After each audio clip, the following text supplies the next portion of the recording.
Hello students, I am Hanish Bansal. I am your business study lecturer. The students ਅੱਜ ਆਪਣਾ ਜਿਹੜਾ topic ਹੈ ਉਹ ਹੈਗਾ financial and non financial incentives. ਪਹਿਲਾਂ ਆਪਾਂ ਫਾਈਨੈਂਸ਼ੀਅਲ ਪੜ੍ਹਾਂਗੇ, ਫਿਰ ਆਪਾਂ ਨੋਨ ਫਾਈਨੈਂਸ਼ੀਅਲ ਪੜ੍ਹਾਂਗੇ। ਅਤੇ ਇਹ +2 ਕਮਰਸ ਬਿਜ਼ਨਸ ਸਟੱਡੀ ਦੀ ਕਲਾਸ ਹੈ, ਜਿਹੜਾ ਚੈਪਟਰ ਦਾ ਨਾਮ ਹੈ ਡਾਇਰੈਕਟਿੰਗ। ਇਸ ਤੋਂ ਪਹਿਲਾਂ ਜਿਹੜੇ ਵੀ ਟੌਪਿਕ ਆ ਤੁਸੀਂ ਪਲੇਲਿਸਟ ਜਾ ਕੇ ਦੇਖ ਸਕਦੇ ਹੋ, ਠੀਕ ਹੈ। ਅਤੇ ਅੱਜ ਦਾ ਜਿਹੜਾ ਟੌਪਿਕ ਹੈ ਨੈਕਸਟ ਟੌਪਿਕ ਹੈ, ਠੀਕ ਹੈ, ਜਿਹੜਾ ਆਪਣਾ ਕੰਟੀਨਿਊ ਚੱਲ ਰਿਹਾ। ਅਤੇ ਆਪਾਂ ਅੱਜ ਪੜ੍ਹਾਂਗੇ ਫਾਈਨੈਂਸ਼ੀਅਲ। ਕਹਿੰਦੇ ਹੁਣ ਦੇਖੋ ਇਨਸੈਂਟਿਵਸ ਕੀ ਹੁੰਦਾ, ਕੁਛ ਫਾਇਦੇ। Incentives can be defined as monetary ਔਰ ਨੋਨ ਮੋਨੀਟਰੀ ਰਿਵਾਰਡਸ। ਇੱਕ ਕਹਿੰਦੇ ਮੋਨੀਟਰੀ ਮਤਲਬ financial, non financial offer to the EMPLOYEE for contributing more efficiently. Incentive can be extra payment or something more than the regular salary and wages. Incentives act as very good stimulator or motivator because it encourages the employee to improve their efficiency level and reach the target. ਠੀਕ ਹੈ। ਹੁਣ ਦੇਖੋ simple ਜੀ ਗੱਲ ਹੈ, ਜਿਹੜੇ incentives ਹੁੰਦੇ ਨੇਗੇ ਉਹ ਇੱਕ ਜਿਹੜਾ EMPLOYEE ਹੁੰਦਾ ਉਹਨੂੰ ਆਪਾਂ ਫਾਈਨੈਂਸ਼ੀਅਲ ਨੋਨ ਫਾਈਨੈਂਸ਼ੀਅਲ ਦੇ ਤੌਰ 'ਤੇ ਦਿੰਦੇ ਹਾਂ, ਠੀਕ ਹੈ। ਅਤੇ ਇਹਦੇ ਐਕਸਟਰਾ ਇੱਕ ਰਿਵਾਰਡ ਹੁੰਦਾ, ਐਕਸਟਰਾ ਪੇਮੈਂਟ ਹੁੰਦੀ ਹੈ ਜੋ EMPLOYEE ਦੀ ਜਿਹੜੀ ਐਫੀਸ਼ੀਐਂਸੀ ਲੈਵਲ ਨੂੰ ਇਨਕਰੀਜ਼ ਕਰਨ ਦੇ ਵਿੱਚ ਹੈਲਪ ਕਰਦੀ ਆ। ਹੁਣ ਇਹਦੇ ਵਿੱਚ ਸਭ ਤੋਂ ਵੱਡਾ ਕੁਐਸਚਨ ਇਹੀ ਹੈ ਕਿ ਫਾਈਨੈਂਸ਼ੀਅਲ ਕਿਹੜੇ ਹੁੰਦੇ ਨੇ, ਮੋਨੀਟਰੀ ਕਿਹੜੇ ਹੁੰਦੇ ਨੇ, ਅਤੇ ਨੋਨ ਫਾਈਨੈਂਸ਼ੀਅਲ ਕਿਹੜੇ ਹੁੰਦੇ ਨੇ, ਨੋਨ ਮੋਨੀਟਰੀ ਕਿਹੜੇ ਹੁੰਦੇ ਨੇ। ਤਾਂ ਆਪਾਂ ਸਭ ਤੋਂ ਪਹਿਲਾਂ ਪੜ੍ਹਾਂਗੇ ਮੋਨੀਟਰੀ ਔਰ ਫਾਈਨੈਂਸ਼ੀਅਲ ਇਨਸੈਂਟਿਵਸ। ਦੇਖੋ ਸਭ ਤੋਂ ਪਹਿਲਾ ਪੁਆਇੰਟ ਹੈ pay and allowance and the regular increment in salary every year and grant of allowance act as good motivator. In some organization, pay hike and allowances are directly linked with the performance of the employees. To get increment and allowance, employees perform to their best abilities. And they pay and allowance ਦੇ ਵਿੱਚ ਕੀ ਆ ਜਾਂਦਾ ਹੈ, ਕਹਿੰਦੇ regular increment ਇਨ ਜਿਹੜੀ salary every year ਦਿੰਦੇ ਆ, ਠੀਕ ਹੈ। ਰੈਗੂਲਰ ਇੰਕਰੀਮੈਂਟ ਜਿਹੜੀ ਸੈਲਰੀ ਮਿਲਦੀ ਹੈ every year. Grant of allowance good motivator, ਇਹਦੇ ਵਿੱਚ ਕੁਛ ਉਹਨਾਂ ਨੂੰ ਹਾਈਕਸ ਅਤੇ ਕੁਛ ਅਲਾਊਂਸ ਡਾਇਰੈਕਟਲੀ ਕੀ ਪੇ ਕੀਤੇ ਜਾਂਦੇ ਨੇ, ਜਿਵੇਂ increment, allowance, perform best ability, increment ਕਰ ਦਿੱਤਾ ਜਾਂਦਾ ਹੈ। ਇਹ ਪੇ ਐਂਡ ਅਲਾਊਂਸਿਸ ਦੇ ਵਿੱਚ ਆ ਜਾਂਦਾ ਹੈ। ਸਿੰਪਲ ਗੱਲ ਜੇਕਰ ਮੈਂ ਤੁਹਾਨੂੰ ਪੰਜਾਬੀ ਸਿੰਪਲੀ ਲੈਂਗੁਏਜ 'ਚ ਸਮਝਾਵਾਂ, ਹਰ ਸਾਲ ਉਹਨਾਂ ਨੂੰ ਸੈਲਰੀ ਮਿਲਦੀ ਆ, ਠੀਕ ਹੈ। ਅਤੇ ਉਹਨਾਂ ਦੀ ਪਰਫੋਰਮੈਂਸ ਦੇ ਆਧਾਰ 'ਤੇ ਉਹਨਾਂ ਦੀ ਸੈਲਰੀ ਵਧਾ ਦਿੱਤੀ ਜਾਂਦੀ ਹੈ, ਇੰਕਰੀਮੈਂਟ ਕਰ ਦਿੱਤੀ ਜਾਂਦੀ, ਉਹਦੀ ਬੈਸਟ ਐਬਿਲਿਟੀ ਦੇ ਹਿਸਾਬ ਨਾਲ ਉਹਦੀ ਇੰਕਰੀਮੈਂਟ ਕਰ ਦਿੱਤੀ ਜਾਂਦੀ ਹੈ। ਅਤੇ ਇਹ ਵਾਲਾ ਪੁਆਇੰਟ ਇਹਦੇ ਅੰਦਰ ਆ ਜਾਂਦਾ। ਜਿਹੜਾ ਇੰਕਰੀਮੈਂਟ ਕਰ ਦੇਣਾ ਉਹਨੂੰ ਬੋਲਦੇ ਨੇਗੇ ਮੋਨੀਟਰੀ ਕੁਛ ਇਨਸੈਂਟਿਵਸ ਦੇ 'ਤੇ। Profit sharing, the organization offers share in the profit to the employees as a common incentive for encouraging the employee for working efficiently. Under profit sharing scheme, generally the companies fix a percentage of profit, and if the profit exceeds the percentage, the surplus profit is distributed among the employee. It encourages the employee to work efficiently to increase the profit of the company so that they can get share in the profit. Profit sharing ਦਾ ਵੀ ਹੁੰਦਾ, ਉਹਨਾਂ ਨੂੰ organisation ਦੇ ਵਿੱਚ ਉਹਨਾਂ ਨੂੰ ਕੁਝ ਫਿਕਸ ਪਰਸੈਂਟੇਜ ਕਰ ਦਿੱਤੀ ਜਾਂਦੀ ਹੈ ਕਿ ਅਗਰ ਤੁਸੀਂ ਔਰਗਨਾਈਜੇਸ਼ਨ ਦੇ ਵਿੱਚ ਜਿੰਨਾ ਜ਼ਿਆਦਾ ਪ੍ਰੋਫਿਟ ਹੋਊਗਾ ਓਨੀ ਤੁਹਾਨੂੰ ਪਰਸੈਂਟੇਜ ਦੇ ਹਿਸਾਬ ਨਾਲ ਉਹਨਾਂ ਤੁਹਾਨੂੰ ਸ਼ੇਅਰ ਅਸੀਂ ਦੇ ਦਾਂਗੇ। ਅਗਰ ਤੁਸੀਂ ਕੋਈ ਬਿਜ਼ਨਸ ਦੇ ਵਿੱਚ ਜਿੰਨਾ ਜ਼ਿਆਦਾ ਐਫੀਸ਼ੀਐਂਟਲੀ ਤਰੀਕੇ ਨਾਲ ਕੰਮ ਕਰੋਗੇ ਓਨਾ ਜ਼ਿਆਦਾ ਐਫੀਸ਼ੀਐਂਟਲੀ ਤਰੀਕੇ ਨਾਲ ਤੁਹਾਨੂੰ ਪ੍ਰੋਫਿਟ ਹੋਏਗਾ। ਜਿੰਨਾ ਪ੍ਰੋਫਿਟ ਹੋਏਗਾ ਓਨਾ ਤੁਹਾਨੂੰ ਹਿੱਸਾ ਮਿਲੇਗਾ। ਤਾਂ ਇਸ ਲਈ EMPLOYEE ਜ਼ਿਆਦਾ ਵਧੀਆ ਤਰੀਕੇ ਨਾਲ ਕੰਮ ਕਰਨ ਦੀ ਕੋਸ਼ਿਸ਼ ਕਰਦਾ ਤਾਂ ਜੋ ਉਹਨਾਂ ਨੂੰ ਵੱਧ ਤੋਂ ਵੱਧ ਪ੍ਰੋਫਿਟ ਮਿਲ ਸਕੇ। ਕਲੀਅਰ ਹੋਗਾ ਸਟੂਡੈਂਟਸ। ਤੀਸਰਾ ਪੁਆਇੰਟ ਹੈ ਕੋ ਪਾਰਟਨਰਸ਼ਿਪ ਜਾਂ ਸਟਾਕ ਆਪਸ਼ਨ। ਕਹਿੰਦੇ sharing the profit does not give ownership right to the EMPLOYEE. Many companies offer share in the management or participation in management along with the share in profit to its employees as an incentive to get efficient working from the employee. The co-partnership is offered by issue of share on exceeding a fixed target. Under open stock option or co-partnership. The employees are offered company share at a set price which is lower than the market price. ਹੁਣ ਕੋ partnership ਕੀ ਹੈ? ਕੋ partnership ਦੇ ਵਿੱਚ ਇਹ ਹੈ, ਇਹਦੇ ਵਿੱਚ ਜਿਹੜਾ ਇੰਪਲੋਈ ਹੁੰਦਾ ਨਾ ਉਹ ਓਨਰ ਨਹੀਂ ਹੁੰਦਾ, ਪਰ ਉਹ ਇੱਕ ਪਾਰਟਨਰਸ਼ਿਪ ਕਰ ਰਿਹਾ ਹੁੰਦਾ, ਉਹ ਜਸਟ ਆਪਦੇ ਕੰਮ ਦੇ ਬਦਲੇ ਉਹਨੂੰ ਹਿੱਸਾ ਮਿਲਦਾ, ਠੀਕ ਹੈ। ਅਤੇ ਉਹਨੂੰ ਕਿਸੇ ਪਰਟੀਕੂਲਰ ਫਿਕਸਡ ਟਾਰਗੇਟ ਦੇ ਉੱਤੇ ਉਹਨੇ ਕੰਮ ਕਰਨਾ ਹੁੰਦਾ, ਜਿੰਨਾ ਜ਼ਿਆਦਾ ਉਹ ਮਿਹਨਤ ਕਰਕੇ ਕੰਮ ਕਰ ਗਿਆ ਓਨਾ ਉਹਨੂੰ ਹਿੱਸਾ ਮਿਲ ਜਾਏਗਾ, ਠੀਕ ਹੈ।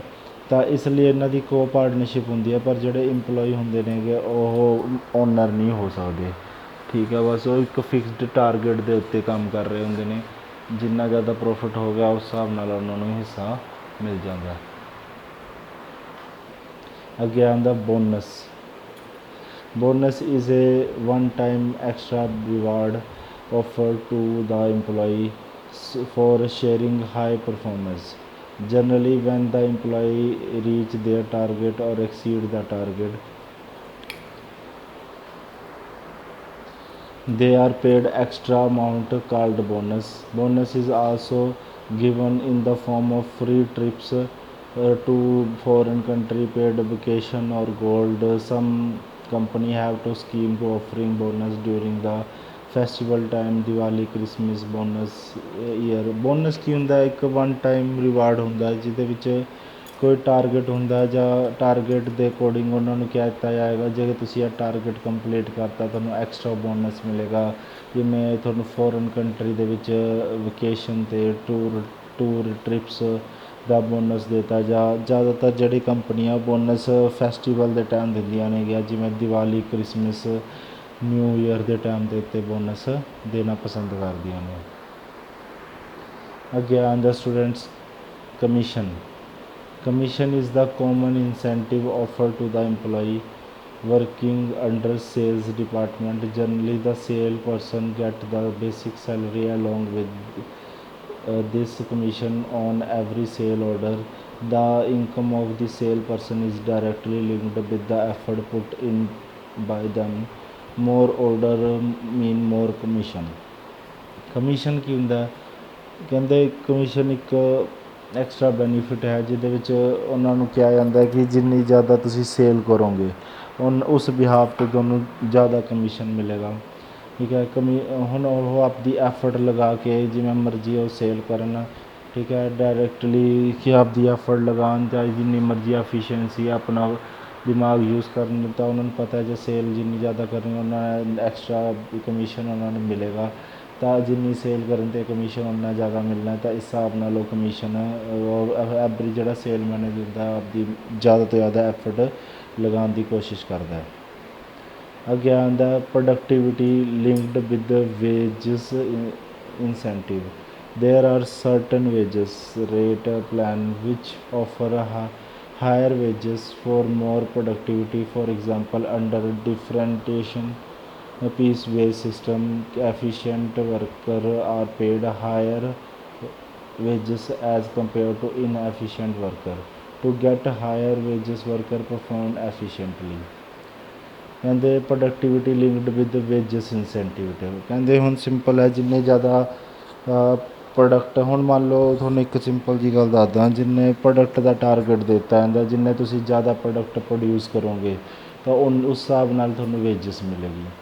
ਅਗਰ ਤੁਸੀਂ ਜਿੰਨਾ ਹੁਣ ਉਹ ਡਿਪੈਂਡ ਕਰਦਾ ਹੈ ਵਰਕਰ 'ਤੇ ਕਿ ਉਹ ਚਾਹੇ ਉਹ ਦਿਨ ਰਾਤ ਬੈਠ ਕੇ ਜਿਵੇਂ ਮਰਜ਼ੀ ਪ੍ਰੋਡਕਟ ਬਣਾਏ, ਉਹਨੂੰ ਜਿੰਨਾ ਪ੍ਰੋਡਕਟ ਪ੍ਰੋਡਿਊਸ ਕਰੇਗਾ ਉਸ ਹਿਸਾਬ ਨਾਲ ਉਹਨੂੰ ਇਨਸੈਂਟਿਵ ਮਿਲੇਗਾ।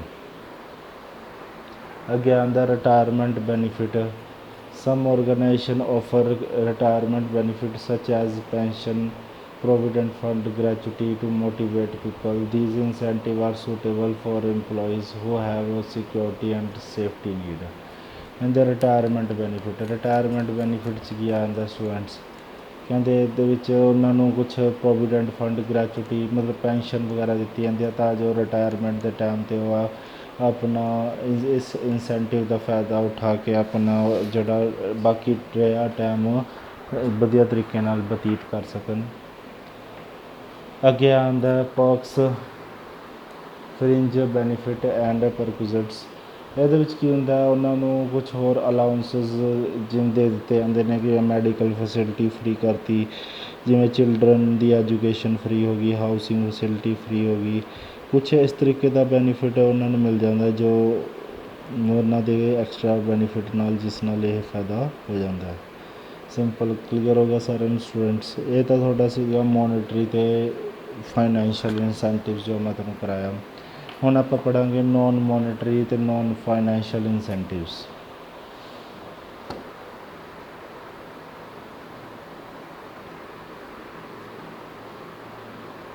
ਦੇਖੋ ਸਟੂਡੈਂਟਸ, ਨੋਨ ਮੋਨਿਟਰੀ ਅਤੇ ਨੋਨ ਫਾਈਨੈਂਸ਼ੀਅਲ ਇਨਸੈਂਟਿਵਸ ਹੁਣ ਇਹਦੇ ਵਿੱਚ ਕਿਹੜੇ ਆ ਜਾਂਦੇ ਨੇਗੇ। ਦੇਖੋ ਪਹਿਲਾ ਪੁਆਇੰਟ ਆ ਜਾਂਦਾ ਸਟੇਟਸ। ਕਹਿੰਦੇ status refer to rank, authority, responsibility, recognition and prestige related to job. By offering higher status or rank in the organization, manager can motivate employee having esteem, self-actualization need active in them। ਕਹਿੰਦੇ simple ਹੈ, ਉਹਨੂੰ non monetary ਦੇ ਵਿੱਚ status ਮਿਲਦਾ ਹੈ, ਉਹਨੂੰ ਇੱਕ rank ਮਿਲਦੀ ਹੈ, ਇੱਕ ਅਥੋਰਟੀ ਮਿਲਦੀ ਹੈ, ਇੱਕ ਰਿਸਪੋਂਸੀਬਿਲਿਟੀ ਮਿਲਦੀ ਹੈ, ਜਿਸ ਵਿੱਚ ਉਹ ਹਾਇਰ ਸਟੇਟਸ ਰੈਂਕ ਬਿਲੋਂਗ ਕਰਦੇ, ਜਿਹਨਾਂ ਇੰਪਲੋਈ ਮੋਟੀਵੇਟ ਹੁੰਦਾ ਹੈ। ਉਹਦੇ ਵਿੱਚ ਐਸਟੀਮ ਅਤੇ ਸੈਲਫ ਐਕਚੁਲਾਈਜੇਸ਼ਨ ਦੀ ਐਕਟੀਵਿਟੀ ਕੀ ਹੁੰਦੀ ਹੈ, ਪੂਰੀ ਹੁੰਦੀ ਹੈ ਸਟੇਟਸ ਦੇ ਵਿੱਚ। ਸੈਕਿੰਡ ਪੁਆਇੰਟ ਦੇਖੋ ਆਰਗੇਨਾਈਜੇਸ਼ਨਲ climate. It refers to relation between superior subordinate. These are the characteristics which describe an organization. These characteristics have a direct influence over the behavior of the member. A positive approach adopted by the manager creates better organization climate, whereas negative approach may spoil the climate. Employees are always motivated in the healthy organization climate। ਕਹਿੰਦੇ organisation ਦੇ climate 'ਤੇ ਵੀ depend ਕਰਦਾ ਹੈ ਕਿ organisation ਦਾ ਮੈਂਬਰਾਂ ਦਾ behaviour ਕਿਸ ਹਿਸਾਬ ਨਾਲ ਹੋਊਗਾ। ਜੇਕਰ ਔਰਗਨਾਈਜੇਸ਼ਨ ਪੋਜ਼ੀਟਿਵ ਇਨਵਾਇਰਮੈਂਟ ਕ੍ਰੀਏਟ ਕਰਦਾ ਤਾਂ ਇੰਪਲੋਈ ਵੀ ਪੋਜ਼ੀਟਿਵ ਹੁੰਦੇ ਨੇਗੇ। ਅਗਰ ਔਰਗਨਾਈਜੇਸ਼ਨ ਨੈਗੇਟਿਵ ਇਨਵਾਇਰਮੈਂਟ ਕ੍ਰੀਏਟ ਕਰਕੇ ਰੱਖਦਾ ਤਾਂ ਇੰਪਲੋਈ ਵੀ ਕੀ ਹੁੰਦੇ ਨੇ, ਨੈਗੇਟਿਵ ਹੁੰਦੇ ਨੇ। ਉਹਨਾਂ ਦਾ ਮਤਲਬ ਬਿਹੇਵੀਅਰ ਵੀ ਉਸ ਹਿਸਾਬ ਨਾਲ ਕੀ ਹੋਏਗਾ, ਨੈਗੇਟਿਵ ਬਣ ਜਾਵੇਗਾ। ਕਲੀਅਰ ਹੈ ਸਟੂਡੈਂਟਸ। ਅੱਗੇ ਆਉਂਦਾ career advancement. And the manager must provide promotional opportunities to employee. Whenever there are promotional opportunity, employees improve their skills and efficiency with the hope that they will promoted to high level. Promotion is very big stimulant or motivator which induces people to perform their best level। ਕਹਿੰਦੇ career advancement. Career advancement ਦੇ ਵਿੱਚ ਕੀ ਆ ਜਾਂਦਾ students ਕਿ manager must provide promotional opportunity to employee. Whenever there are promotional opportunity, employee improve skills and efficiency. ਹੁਣ ਜੇਕਰ ਜਿਵੇਂ ਉਹਨਾਂ ਨੂੰ ਪ੍ਰਮੋਸ਼ਨਲ ਓਪਰਚੁਨਿਟੀਜ਼ ਦਿੱਤੀਆਂ ਜਾਂਦੀਆਂ ਨੇ, ਉਹਨਾਂ ਨੂੰ ਇੰਪਰੂਵ ਕਰਨ ਨੂੰ ਦਿੱਤਾ ਜਾਂਦਾ, ਸਕਿੱਲਸ ਐਫੀਸ਼ੀਐਂਸੀ ਲੈਵਲ ਇਨਕਰੀਜ਼ ਕਰਨ ਨੂੰ ਮਿਲਦਾ, ਉਹਨਾਂ ਨੂੰ ਬਿਗ ਓਪਰਚੁਨਿਟੀ ਮਿਲਦੀ ਹੈ। ਜੇਕਰ ਉਹ ਪ੍ਰਮੋਟ ਹੁੰਦੇ ਨੇ ਤਾਂ ਉਹਨਾਂ ਨੂੰ ਮੋਟੀਵੇਸ਼ਨ ਮਿਲਦੀ ਹੈ, ਤਾਂ ਉਹਨਾਂ ਦੇ ਵਿੱਚ ਰਿਸਪੋਂਸੀਬਿਲਿਟੀ ਵੀ ਜ਼ਿਆਦਾ ਵੱਧਦੀ ਹੈ। ਇਸ ਨਾਲ ਉਹਦਾ ਕਰੀਅਰ ਹੋਰ ਉੱਚਾ ਉੱਠਦਾ ਅਤੇ ਉਹ ਇਸ ਚੀਜ਼ ਦਾ ਵੀ ਬੈਨੀਫਿਟ ਉਠਾਉਂਦੇ ਨੇਗੇ। ਅੱਗੇ ਆਉਂਦਾ job enrichment, assignment of challenging job. And the employee get bored by performing the routine job. They enjoy doing job which offer their variety and opportunity to show their skill. By offering challenging job, autonomy to perform job, interesting job and employee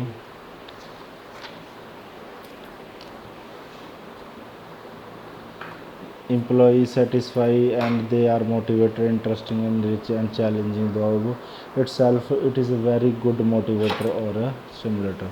ਹੁਣ ਦੇਖੋ ਇੱਕ employee ਆ, ਉਹ ਲਗਾਤਾਰ job ਕਰਦਾ ਰਹਿੰਦਾ, ਜਦ ਲਈ ਜੋਬ ਚੈਲੰਜਿੰਗ ਹੋਊਗੀ, ਹਰ ਸਿਚੁਏਸ਼ਨ 'ਤੇ ਉਹ ਸੋਚਣਾ, ਹਰ ਸਿਚੁਏਸ਼ਨ 'ਤੇ ਉਹਨੇ ਇਸ ਹਿਸਾਬ ਨਾਲ ਕੰਮ ਕਰਨਾ, ਤਾਂ ਉਸ ਹਿਸਾਬ ਨਾਲ ਉਹਦੀ ਜੋਬ ਇਨਰਿਚਮੈਂਟ ਕੀ ਅਸਾਈਨਮੈਂਟ ਵੀ ਚੈਲੰਜਿੰਗ ਹੋਊਗੀ, ਤਾਂ ਉਹਨੂੰ ਕੁਛ ਨਾ ਕੁਛ ਸਿੱਖਣ ਨੂੰ ਮਿਲੇਗਾ ਅਤੇ ਜਿਸ ਨਾਲ ਉਹ ਆਪਣੀ ਜੋਬ ਨੂੰ ਵੀ ਇੰਜੋਏ ਤਰੀਕੇ ਨਾਲ ਕਰੇਗਾ। ਅਤੇ ਇਹਦੇ ਨਾਲ ਉਹਨੂੰ ਹਰ ਜਗ੍ਹਾ ਥਾਂ 'ਤੇ ਹਰ ਟਾਈਮ 'ਤੇ ਮਤਲਬ ਉਹਨੂੰ ਬੈਸਟ ਤੋਂ ਬੈਸਟ ਨੌਲੇਜ ਸਿੱਖਣ ਨੂੰ ਮਿਲੇਗੀ, ਜਿਸ ਨਾਲ ਉਹ ਆਪਣੀ ਐਫੀਸ਼ੀਐਂਸੀ ਵਧੀਆ ਲਗਾ ਸਕਦਾ ਅਤੇ ਇੰਜੋਏ ਕਰ ਸਕਦਾ ਜੋਬ ਨੂੰ। ਕਲੀਅਰ ਹੈ ਸਟੂਡੈਂਟਸ। ਅੱਗੇ ਦੇਖੋ